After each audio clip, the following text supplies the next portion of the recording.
আচ্ছা, ছিলাম। আপনার হাজবেন্ড ছাড়া তো 3 বছর।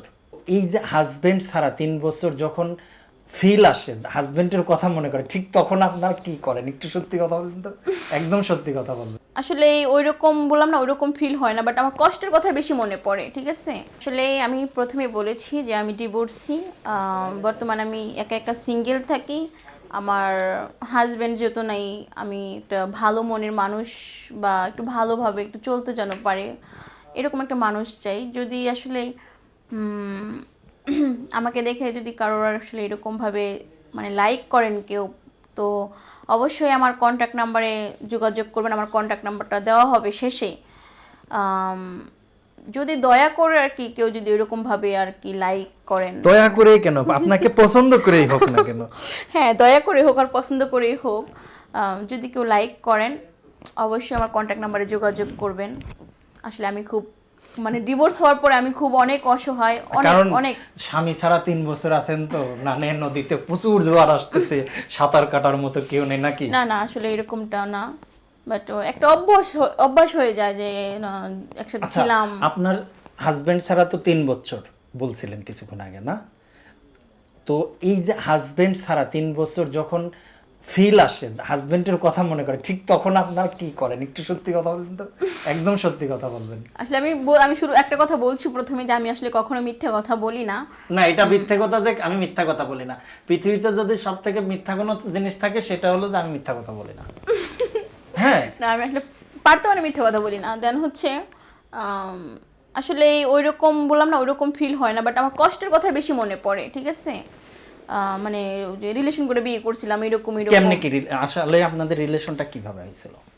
আমাদের রিলেশনটা হয়েছিল যে মানে ওর সাথে আমার ফার্স্ট দেখা হয়েছিল, ও আমাদের বাসায় মানে আমাদের বাসায় আর কি গেছিল, সেটা হচ্ছে ও আমার এক আত্মীয়র মাধ্যমে। আচ্ছা, তো তখন আমাদের প্রথম দেখা, ভালো লাগা, তারপরে তারপর ফার্স্ট স্পর্শটা কিরকম ছিল?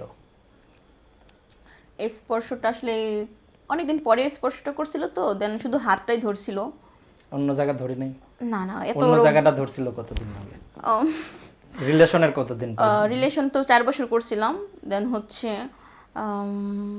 জাস্ট একটু বুকে নিছিল, সেটা হচ্ছে তাও প্রায় 1 থেকে 1.5 বছর পরে। আচ্ছা, সে কি আপনার থেকে অনেক সিনিয়র ছিল? 3 বছরের বড়। 3 বছরের বড়। আচ্ছা, তো রিলেশন করলেন, বিয়ে করলেন পরিবারের মতে না মতে? না, পরে মানে রিলেশন করছি ঠিক আছে, বাট পরে ফ্যামিলির মতেই বিয়ে হয়েছে আমাদের। আচ্ছা, ডিভোর্সটা হলো কি কারণে? মূলত বিষয়টা কি ছিল?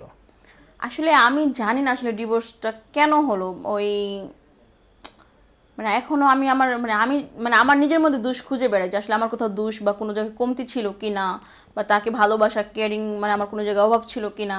বাট আমি মনে করি বা প্রতিটা মানুষ জানে যে নিজে যদি চুরি করে তো অবশ্যই তার মনে ধরা পড়ে। আমি যদি দোষ করি অবশ্যই আমার মনে ধরা পড়বে, বাট আজ পর্যন্ত মানে রিয়েলি আজ পর্যন্ত কখনো আমার এরকম মনে ধরা পড়ে নাই। তবে দেন হ্যাঁ, যখন একটা সংসার তৃতীয় পার্সন ব্যক্তি চলে আসে তখন দেখা যাচ্ছে সংসারটা এমনি ভেঙে যায়। তো আমার সংসারে তৃতীয় পার্সন ব্যক্তি চলে আসছিল, এই জন্য আমার সংসারটা ভেঙে গেছে। আর আমাদের ডিভোর্সের ঠিক মানে 18 দিন পরে আমার মানে এক্স হাজবেন্ড বিয়ে করে ফেলছে।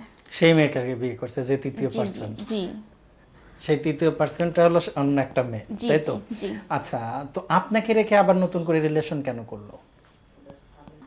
নতুন পাখি লাগবে হয়তো বা। নতুন কিছু খাবার লাগবে, প্রতিদিন তো এক খাবার ভালো লাগে না।